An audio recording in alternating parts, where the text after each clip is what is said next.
ओम श्री गणेशाय नमः। देवियों, मैं राघवराम मिश्रा आप लोगों का अपने इस यूट्यूब चैनल आप और आपका भविष्य कार्यक्रम में एक बार पुनः स्वागत करता हूँ।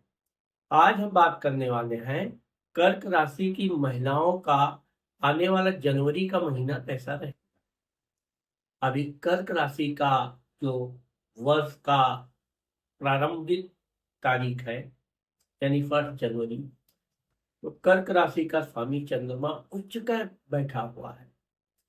चंद्रमा जब अपनी उच्च राशि में आता है तो कर्क राशि के महिलाओं के लिए ये बहुत अच्छा संयोग है कि आप इस महीने में जो भी कार्य करेंगी आपको लाभ मिलना निश्चित।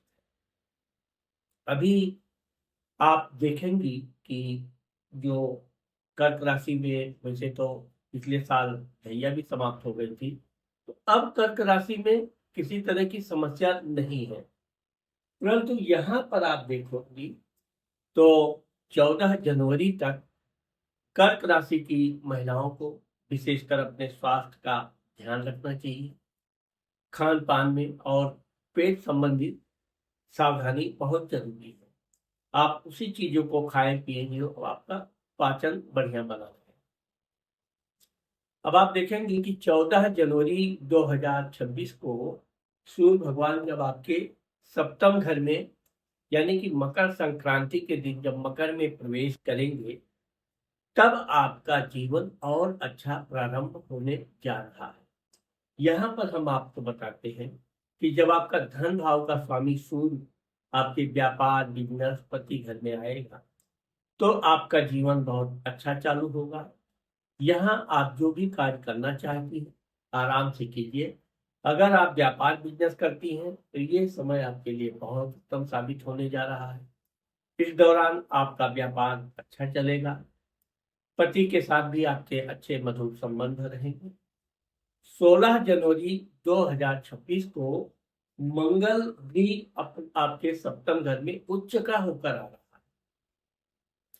अब जब मंगल उच्च का होकर यानी कि आपके कर्म भाव का स्वामी होकर, तो कर्क राशि की उन महिलाओं के लिए जो नौकरी आदि करती हैं या अपना स्वतः कोई कार्य कर सकती हैं, उनके लिए यह समय बहुत उत्तम होगा। यहाँ पर हम एक बात आपको जरूर बताना चाहते हैं कि यहाँ पे मंगल सूर्य आपके सप्तम घर में एक साथ बैठ रहे हैं। दोनों अग्नि तत्व होने के साथ साथ गहरे मित्र हैं। तो आपका कार्य तो तेजी से चलेगा, लेकिन आपको अपने पति के साथ व्यवहार में सावधानी बरतनी चाहिए। छोटी छोटी बातों पे उनसे क्रोध नहीं करना चाहिए। जहां तक हो सके यदि वो कुछ बात आपको कह रहे हैं आपके समझ में नहीं भी आ रहा है तो आप समझने का प्रयास करें, लेकिन उलझे ना। क्योंकि आपके उलझने से क्या होगा कि अगर आप कोई कार्य करने जा रहे हैं तो मानसिक डिस्टर्ब हो जाएगा। इस बात का ध्यान रखें।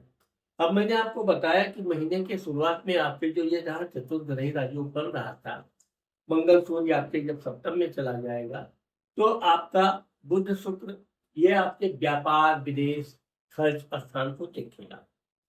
और पहले से ही गुरु आपके विदेश घर में बैठा हुआ है। तो कर्क राशि की महिलाओं को इस महीने में यात्रा करने का अवसर मिल सकता है। इस यात्रा के दौरान धन व्यय भी होगा और आपकी लेकिन यात्रा अच्छी रहेगी। धार्मिक यात्रा भी आपको करने का अवसर मिल रहा है, या आप अपने किसी सहेली मित्र के घर कोई धार्मिक आयोजन शादी विवाह से संबंधित किसी कार्य में आपको जाने का अवसर प्राप्त होगा। आपको इस दौरान यात्रा से मानसिक शांति भी होगी और आपके मित्रों की संख्या में सहेलियों में वृद्धि होगी। मैं कर्क राशि की देवियों को ये बताना चाहता हूँ कि आप लोगों ने देखा होगा, जो हमारी बहुत पुरानी व्यूअर्स हैं, कि मैं महिलाओं के लिए भी अलग से वीडियो बनाता हूँ। ऐसा यूट्यूब में आप देखेंगे मेरा पहला चैनल है जो सिर्फ महिलाओं के लिए अलग से वीडियो, पुरुषों के लिए अलग से। तो चूंकि अभी कर्क राशि की महिलाओं का जो समय चल रहा है ये एक प्रकार से अच्छा समय प्रारंभ हो रहा है। अभी आपका जो भी नया कार्य करने का वो है, आप 14 जनवरी के बाद कोई भी नया कार्य, शुभ मांगलिक कार्य कर सकती हो। साथ ही साथ कर्क राशि की महिलाओं के जो बच्चे हैं, आपको अपने बच्चों से भी अच्छा लाभ इस महीने में मिलेगा। आपके बच्चे कोई नौकरी आदि की तैयारी कर रहे हैं तो उसमें सफलता मिलने का योग है। साथ ही अगर वो पढ़ रहे हैं तो इस महीने में कोई ना कोई शुभ समाचार आपको प्राप्त होगा। आप देखेंगे कि आपके धन भाव में केतु बैठा हुआ है, अष्टम में आपके राहु बैठा हुआ है।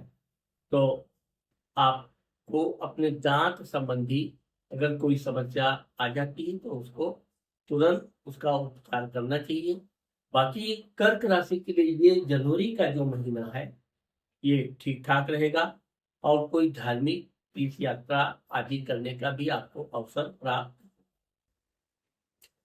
आपको इस महीने में भगवान शिव की पूजा करनी चाहिए और हो सके तो छोटी छोटी कन्याओं को भी आप कुछ मीठा बिस्किट आदि, टॉफी, कुछ भी भोजन करवा सकते हैं।